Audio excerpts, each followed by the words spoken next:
कर्मों के न्यायाधीश शनि अपना नक्षत्र परिवर्तन कर रहे हैं। जी हाँ, 20 जनवरी को शनि अपने ही नक्षत्र में प्रवेश करेंगे। उत्तरा भाद्रपद इनका खुद का नक्षत्र है। दो जो और नक्षत्र हैं पुष्य, अनुराधा, और यहाँ पर ये प्रवेश करने जा रहे हैं खुद के तीसरे नक्षत्र उत्तरा भाद्रपद में। और जब भी कोई प्लैनेट अपने ही नक्षत्र में जाता है तो काफी कंफर्टेबल हो जाता है। यहाँ पर शनि बली अवस्था में आ जाएंगे और इनकी स्थिति बेहतर होगी।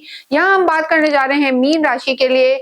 शनि का ये परिवर्तन अपने नक्षत्र में जाना 20 जनवरी से लेकर 17 मई 2026 तक काफी अच्छा रहने वाला है। लेकिन जब भी कोई प्लैनेट बली होता है तो उसके अच्छे परिणाम हो या बुरे, दोनों में बल मिलता है, यानी दोनों में तेजी आती है। तो यहाँ पर मीन राशि वालों की 7.5 चल रही है, सेकेंड फेज है, और शनि आप ही की राशि में चल रहे हैं और यहीं पर वो बली होंगे। उत्तरा भाद्रपद नक्षत्र में आएंगे। उत्तरा भाद्रपद जो नक्षत्र है बहुत ही सौम्य नक्षत्र है, शुभ नक्षत्र है, आध्यात्मिक उन्नति कराने वाला है, संतान को सही दिशा में ले जाने वाला, धन धान्य की जो हम कहते हैं उन्नति कराने वाला और क्रिएटिव लाइंस को देने वाला, उनमें बूम लाने वाला ये नक्षत्र होता है। लेकिन देखिए यहाँ पर हम बात कर रहे हैं शनि की, और शनि का ये प्रभाव आप पर कैसा पड़ेगा। लेकिन देखिए जब भी हम शनि की बात करते हैं तो 3 दृष्टियां भी महत्वपूर्ण है। इनकी तीसरी दृष्टि आपके पराक्रम पर है, 7वीं दृष्टि जो है आपके सप्तम पर है और कर्म क्षेत्र पर है। यहाँ मीन राशि की 7.5 चल रही है। तो ऐसे में जब शनि बली होंगे और अगर आपकी कुंडली में शनि की स्थिति अच्छी है या शनि की दशाएं चल रही हैं और शनि महादशा में है तो ये स्थिति आपके लिए बहुत बेहतर रहने वाली है। लेकिन जब भी 7.5 या ढैया होती है तो कहीं ना कहीं शनि मानसिक तनाव भी देता है, थोड़ी बेचैनी देता है। अगर हम स्वास्थ्य की बात करें तो घबराहट, बेचैनी यहाँ पर थोड़ी मीन राशि की बढ़ सकती है। लेकिन वहीं हम रिश्तों और कार्य क्षेत्र की बात करें तो ये जो ट्रांजिट है, ये जो बदलाव है, ये आपके लिए सपोर्टिव रहेगा। लेकिन बहुत जरूरी है कि शनि आपकी कुंडली में 6ठे, 8वें, 12वें में ना हो, शनि शत्रु घर में ना हो, अन्यथा यहाँ पर दिक्कत आ सकती है। इससे भी ज्यादा अगर हम आपके स्वास्थ्य की बात करें तो मानसिक तनाव से आपको बचना है, क्योंकि शनि आप ही की राशि से गोचर कर रहे हो। जब भी शनि चंद्रमा के आसपास या चंद्रमा से ट्रांजिट या उनके ऊपर से निकलते हैं तो विष दोष बनाते हैं। तो मानसिक तनाव ज्यादा नहीं लेना है और लोअर बॉडी पार्ट का आपको इस दौरान ध्यान रखना है। शनि लॉर्ड हैं आपके लाभ भाव के और उसके साथ लॉर्ड हैं ये आपके द्वादश भाव के। यानी देखिए शुरू का जो समय रहने वाला है जनवरी, फरवरी, मार्च, ये समय आपके लिए लाभकारी रहेगा। लेकिन जैसे ही शनि अप्रैल, मई की बात करेंगे तो यहाँ पर आपके स्वास्थ्य में आपको ध्यान रखना होगा, मानसिक तनाव बढ़ सकता है। जुड़े रहें, हम आपको रेमेडीज भी बताएंगे कि उत्तरा भाद्रपद नक्षत्र में जब शनि रहेंगे तो बली होंगे। कुंडली में शनि अच्छे हैं तो बहुत अच्छी बात है, लेकिन नहीं है तो आपको शनि के दान पुण्य करने चाहिए। योगा, मेडिटेशन, वॉक करना भी आपको मानसिक शांति देने वाला होगा।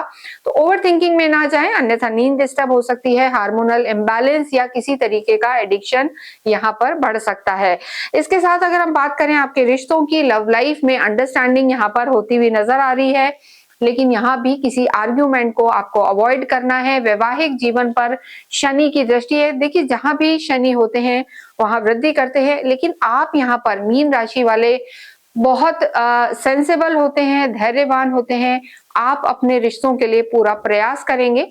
लेकिन जो शनि की दृष्टि है, थोड़ा सा वैवाहिक जीवन में आर्ग्यूमेंट से बचना है, लीगल इश्यूज से बचना है और जल्दबाजी नहीं करनी है। लेकिन शनि की दृष्टि जिन लोगों का विवाह नहीं हुआ है उनके लिए विवाह के योग बना सकता है। फैमिली प्लानिंग के लिए ये उत्तरा भाद्रपद में शनि का आना अच्छे परिणाम देने वाला होगा। इसके साथ ही सोच समझकर डिसीजन लें, ओवर इंपल्सिव ना हो, अन्यथा रिश्तों में दिक्कत आ सकती है। और वाणी का यहाँ पर आपको ध्यान रखना है। लेकिन देखिए कर्म क्षेत्र की अगर हम बात करें तो कर्म क्षेत्र यहाँ पर अच्छा नजर आ रहा है।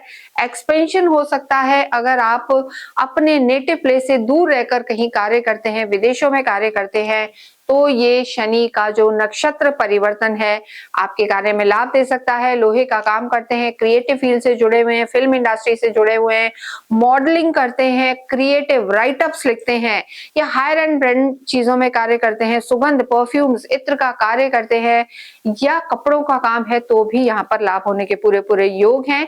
लेकिन देखिए किसी भी रूप में पैसे के लेन देन से, लोन के लेने देने से या कहीं इन्वेस्टमेंट से, नया काम करना, स्टार्टअप पुशअप्स करना, ये इस समय हम नहीं कहेंगे कि आपके लिए बहुत ज्यादा फेवरेबल रहेगा।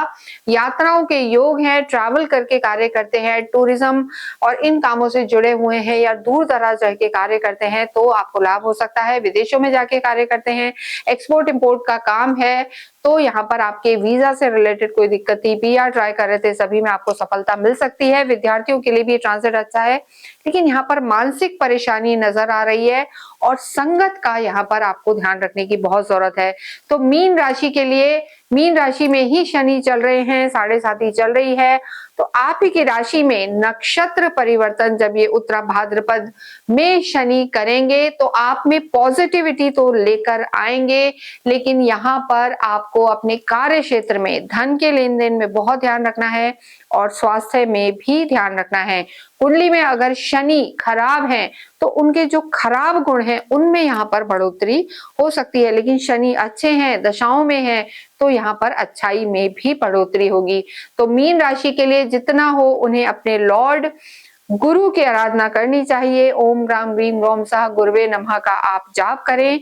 इसके साथ साथ विष्णु सहस्त्र नाम का पाठ करें, गाय की सेवा करें, वृद्धाश्रम जाके दान पुण्य करें और साथ ही साथ 7.5 को ना भूले।